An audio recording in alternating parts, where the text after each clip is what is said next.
તમિલનાડુની નાગરત્ના.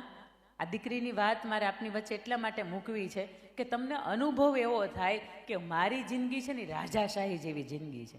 કારણ કે દુનિયાની અંદર કેટલી બધી દીકરીઓની એવી જીવન છે કે એ ઈચ્છે છે ને તો સારા ફ્રૂટે નથી ખાઈ શકાતા, એ ઈચ્છે ને એવું સારું અન્ન પણ નથી ખાઈ શકતી. તમિલનાડુની નાગરત્ના, એમના મમ્મી ભીખ માંગવાનું કામ કરે. એના મમ્મી ભિખારણ હતા. એના પપ્પા આખો દિવસ ડ્રિંક કરવાનું કામ કરે. એટલે તમે સમજી શકો ઘરનું વાતાવરણ કેવું હોય. એના મમ્મી સવારથી સાંજ સુધી ભીખ માંગે તો દીકરીને પણ ક્યારેક ક્યારેક લેતા જાય કે બેટા આવો તમે પણ મારી સાથે જોવા દુનિયા મારી દ્રષ્ટિએથી કેવી દેખાય છે. એ દીકરી સવારથી લઈને સાંજ સુધીમાં પોતાનો મહત્તમ સમય શિક્ષણને આપે, ગવર્મેન્ટ સ્કૂલની અંદર ભણે અને બાકી એના મમ્મીની સાથે ભીખ મંગાવવા માટે જાય. એમાંથી જેટલા પણ પૈસા આવે એના પપ્પાએ એના મમ્મીને મારે અને એની પાસેથી પૈસા લઈ જાય. ઘરનું આટલું નેગેટિવ વાતાવરણ, તેમ છતાં એ દીકરી ધોરણ 10માની અંદર આવે, 10માનું અડધું વર્ષ વયું જાય અને એના મમ્મીને એવું ખાલી એટલો સવાલ પૂછે, માં મારે પણ તમારી જ જેવી જિંદગી જીવવાની છે? હવે ધીરે ધીરે કરતાં મોટી થઈ મને બધી જ ખબર પડે છે. મારા બાળ દોસ્તો હોય ને એ પણ મને ચેડવે છે કે તારા પપ્પા એકેય પેરેન્ટ્સ મિટિંગમાં હાજર નથી રહેતા. હવે એને મારે એમ કેમ કહેવાનું કે મારા પપ્પા ખુદ ઘરે હાજર નથી રહેતા? આવી હાલત છે.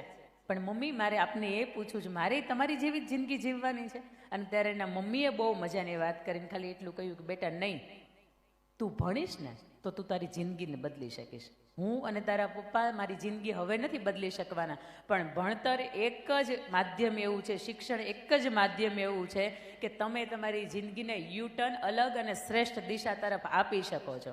અને એ દીકરીને એ સમયે મગજની અંદર લાગી જાય કે ભણ્યા વિના ઉદ્ધાર નથી. ધોરણ 10થી એના જીવનની અંદર પરિવર્તન આવે અને એ છોકરી ભણવાની શરૂઆત કરે, ધ્યાન દઈને ભણે, પોતાના મિત્રોની પાસેથી પોતાની બુક્સ હોય એ મંગાવે, રાત્રે વાંચે, સવારથી લઈને સાંજ સુધીમાં શિક્ષણને સાથ આપ્યા પછી ક્યારેક ક્યારેક સાંજે એના મમ્મીની સાથે ભીખ પણ મંગાવતી હોય. ઘર એનું આવી રીતે ચાલે. તેમ છતાંય તે રાતે સ્ટ્રીટ લાઇટના અજવાળા ઉપર તમારા મા બાપે વાંચ્યું છે, તમારે ક્યારે વાંચવું નથી પડ્યું, આની ખાતરી હું તમને આપું છું. ક્યારે સ્ટ્રીટ લાઇટ ઉપર કે દીવાના અજવાળા ઉપર ક્યારે વાંચ્યું છે? ક્યારેય નહીં. કારણ કે તમારે એ સગવડતા મળી છે, તમને એવું લાગે છે કે નહીં રાજાશાહી જેવું જીવન જેવું છે.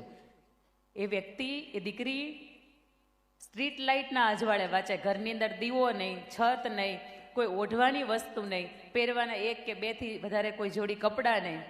આવી હાલતની અંદર એ તનતોડ મહેનત કરે સાહેબ, અને વર્ષના અંતે એક્ઝામ આપે અને એક્ઝામ આપ્યા પછી તામિલનાડુ રાજ્ય પ્રથમ આજ સુધીમાં 98.97% સાથે કોઈ નહોતું.